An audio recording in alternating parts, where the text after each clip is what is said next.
All right, welcome to the Lowdown, brought to you by Unibet. I'm Dev Sahni, and joining me today is a Fury who will light up Wembley Stadium on April 23rd. It's not Tyson, though.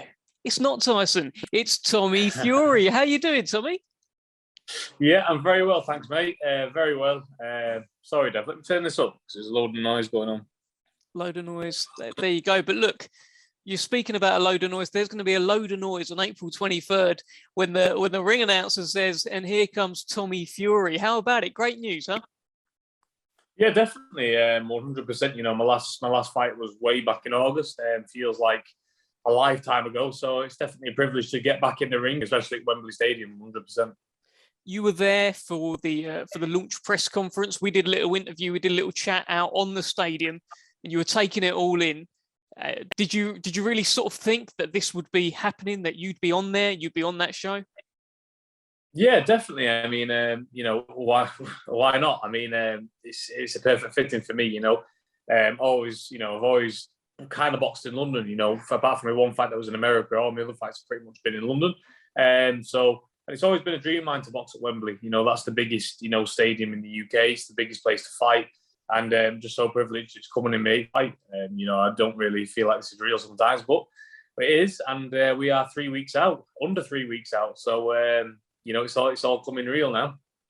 And you're boxing, obviously, on the same show as your brother. One of the biggest fights of his life, and it's his big homecoming as well. Have you talked to him about what it's going to be like? Do you guys even talk about that kind of stuff, or do you just crack on? How does it work?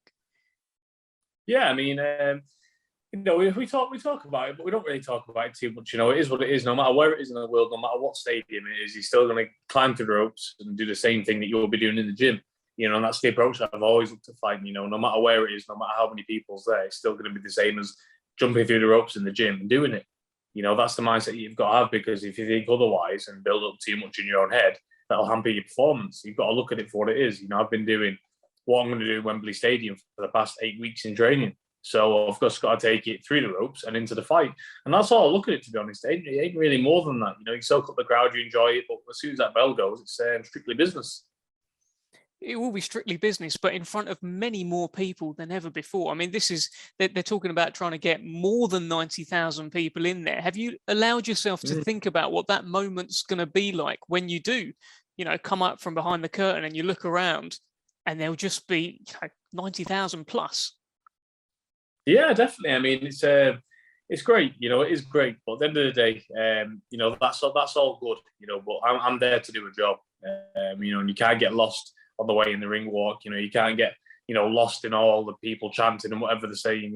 That's all good to soak up and enjoy afterwards. When that bell rings at the end of the fight, or somebody can't get up at the end of the fight, and you look around and you see all the screaming people. It's nice then. But for me, as soon as I land there, Wembley, I'm going to soak it all. Yeah, but it's strictly business, because at the end of the day, you can't let what goes on outside of the ring hamper your performance. And we've seen it happen to fighters many times again. They get underneath the bright lights, the big stage, and they can't really perform. But that's completely the opposite for me. I'm looking to go out on this big stage and put on the best performance that I've ever put on, because in my own head, I'm not happy with my past 2 performances. I don't feel like they're up to par at all. And it's up to me to put the record straight and get back onto knockout ways, get back onto better performances, sharper work. I've worked on a lot of stuff this camp, mentally, physically, everything. So we're more than prepared to go out there in, April 23rd and put on a great show. So the man in the opposite corner will be Daniel Boshiansky. What do you know about him? I know that he's tall, he's rangy, he's got a good record. I think he's 10-1. His only defeat is coming to somebody who was 20-4 at the time. So, it's a step up. But at the end of the day, it's a step up I'm more than ready for. And I feel like he's a perfect opponent for me. We've had a lot of tall guys in for sparring. And I'm looking forward to it. I honestly think the better my opposition, the better I'll be on the night, because sometimes I can be a victim of sliding down to other people's levels. And I feel like, because my opposition hasn't been, the best all the time, I've sort of gone down a few levels. But now that I'm fighting somebody who's obviously not a journeyman, he's only got 1 defeat in his record, he's had 11 fights, I feel like it's going to bring the best out of me, and I can box a bit more. And I'm in there with somebody, who's there with ambition for himself. So, it's definitely, I'm looking forward to it. I feel like it's going to be a great night. Well, your last couple of fights, you mentioned it there that you weren't particularly happy with them and how they went. So that was August, the last one, Anthony Taylor, as part of the whole Jake Paul show. Do you feel as though you've improved a lot as a fighter? Do you think, being around Tyson almost every day in the gym, guys like Joseph Parker, iron sharpening iron, Sugar Hill being up there, has this brought you along as a fighter? Are you different now to what you were in August? Yeah, I genuinely believe I am, because, back in August, there was a lot of stuff going on. And, I didn't really, train the way I've trained for this fight. I've not seen Molly in God knows how long. I've not slept in my own bed for 2 months. I've been, me, Tyson, everybody, we've been living underneath the same roof, avoiding everybody for this whole time. We've been eating, sleeping, breathing. I've got George Lockhart doing my nutrition now. He's been doing it for the full 8 weeks, 2 sessions, 6 days a week. I feel like I'm in the best shape I can possibly be. Every single box is ticked. Whereas before, I might have slacked on some bits. I might have not done this properly, might not have done that properly. But everything's been, perfect and running smoothly. I've had a lot of sparring for this. And honestly, I believe when you see me box on April 23rd, you're going to think, who's this guy? Because at the minute, everybody seems to have a perception of me of just like, oh, is this celebrity reality TV person who does a bit of boxing time to time? But when you see me in April in Wembley, you're going to think, this guy's got talent, and this is a serious competitor in this division, because that's what I am. That's what I know I am. The guy, what I'm doing in the gym against guys, seasoned guys, it speaks for itself. And I know I am in my own mind. It's just about proving it out there on the platform. So Wembley gives me the best chance in doing that. So Wembley will be the end of what it feels like, having watched you, having seen how it's all unfolded, a bit of a frustrating period in your career. I think it's safe to say that. Obviously, the fight with Jake Paul was scheduled, and what happened there happened. Maybe it's going to happen in the future, but this is a real big watershed moment for Tommy Fury in front of all those people on his brother's undercard, biggest event in the UK in many, many years. Do you feel as though that's the case? Yeah, definitely, 100%. It's been a frustrating time for me in my career. Obviously the Jake Paul fight was set to go ahead. Obviously picked up a terrible injury, probably one of the worst he could have had, because there was no impossible way of fighting with a broken rib. Whereas any other injury, I probably would have plodded on through, and tried to get through it.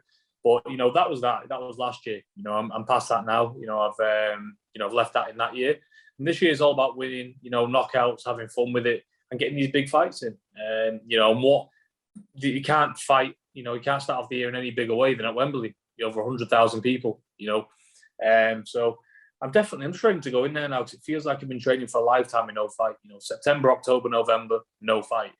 January, February, March, April, that will be all the time of training for this fight. And hopefully, we'll get to the fight this time. So, yeah, listen, I'm ready to go out there and perform. I'm sick of training now. We've got this week and we've got next week training, and that's it. We're in fight week. And I can't wait, because I've trained an awful lot with no fight. So I'm ready to go in there and seek and destroy.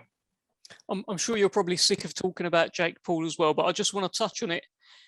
Something that he mentioned when the fight fell through and reporters were asking whether or not it would ever be rescheduled. One thing he said was he wants to see you appear on Tyson's undercard at Wembley Stadium.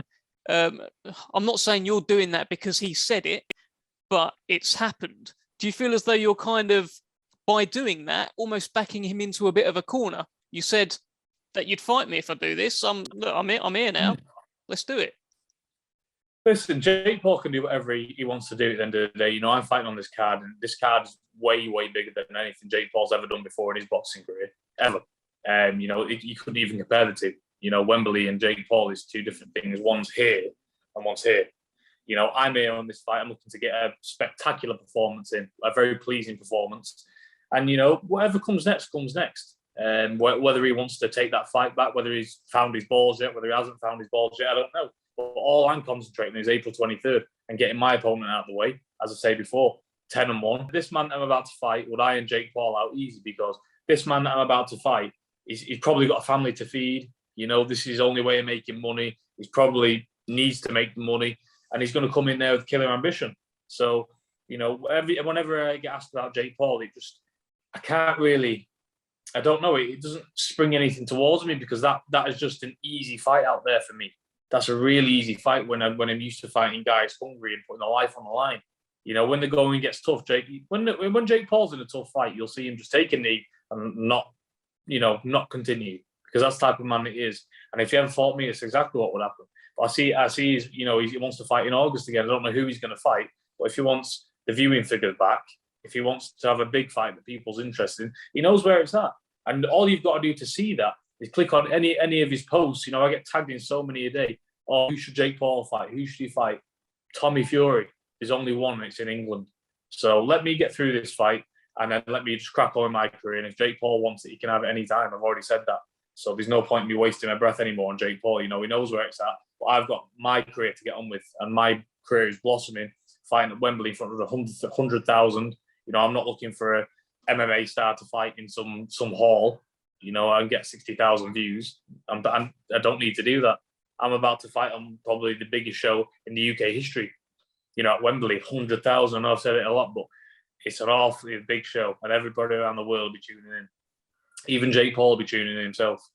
And I can say that now. He'll be sat somewhere watching it on the screen, and he'll think, oh, listen, this is the only big fight out there for him. 100%. Absolutely. Tell me about the ribs. How are the ribs now? Are you fully sort of recovered? Yeah, definitely, 100%. Sparring's gone well. We've kind of jumped back into sparring just normally as we would. We haven't really took any precautions. But the ribs holding up well in sparring. I don't feel it at all. I've took some solid shots around it, and it feels good. So I'm more than prepared on the night. Touch wood, it holds out, which I'm sure it will be. But yeah, everything's good. I'm physically in the best shape I've ever been. So, as I say, I'm more than ready for this fight.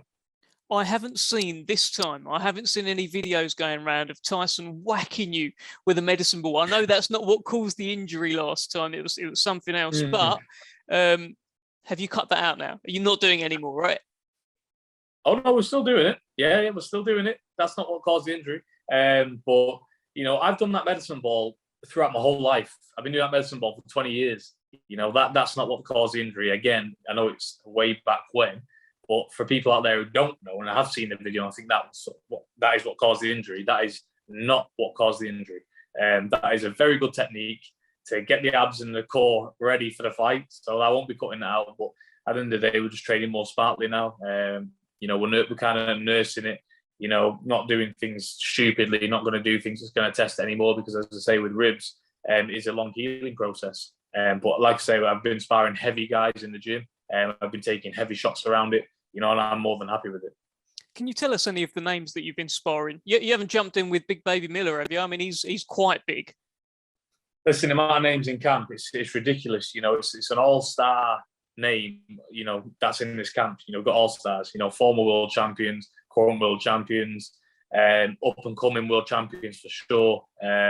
We've got a lot of people in the gym, and it's good because especially it's good for me to be around as well, like a novice of the game. Not many amateur fights, not many pro fights. And for me to be in the gym, in and around these guys, watching them spar, picking up tips, it sort of brings me on so much. And I know it sounds weird saying that, but having an 8-week camp and seeing all that, it sort of like just adds to my experience because all these fighters who's had these long amateur fights, the amount of stuff I've seen in the amount of sparring sessions I've had with these quality people, my experience level just goes up and up and up all the time in camp and around this sort of stuff.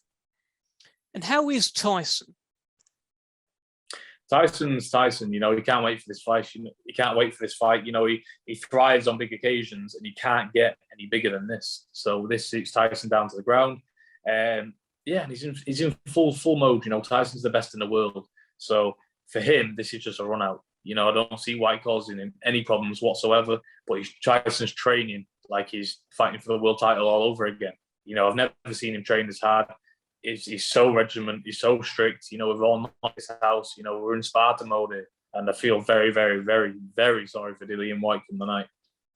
Well, there's all sorts of shenanigans going on. There's obviously Whyte didn't turn up to the press conference. Talk about images being used and stuff like that. How much is Tyson aware of any sort of issues? Obviously, Frank and Dillian Whyte's lawyer were on the phone on TalkSport the other day as well. It was quite a big public row that they had. How much are you guys aware of it all?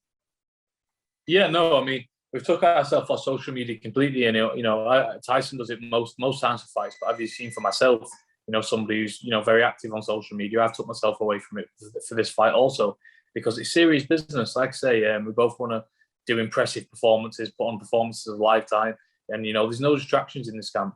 There's no one in this house that doesn't need to be in this camp. Everyone plays a role. Everybody's got a job here in camp. And if you haven't, then you're not here. It's simple as that. We're not bothered with what goes on outside of the gym door.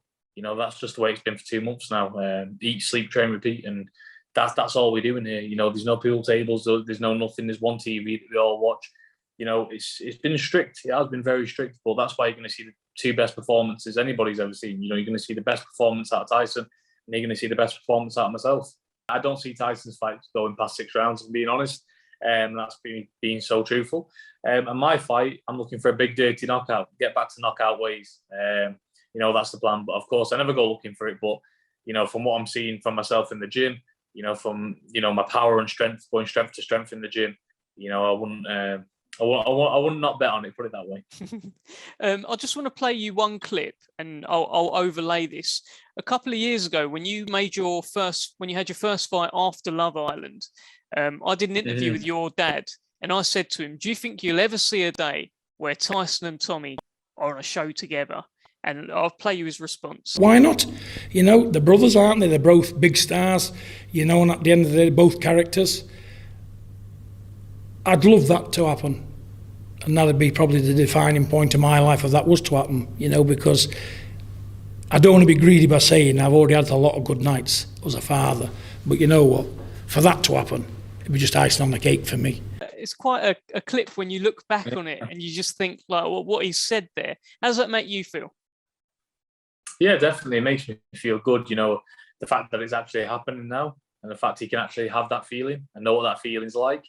It's amazing, isn't it? You speak it into existence, and that's exactly what's happened. And it's not just like we're both going to fight at the MEM, both fighting at the biggest stage, that can be here in the UK. And again, all thanks to Tyson. At the end of the day, he's paved the way. He's gone out there. He's done it. He's gone through the hard times, so that we can all have this enjoyable moment.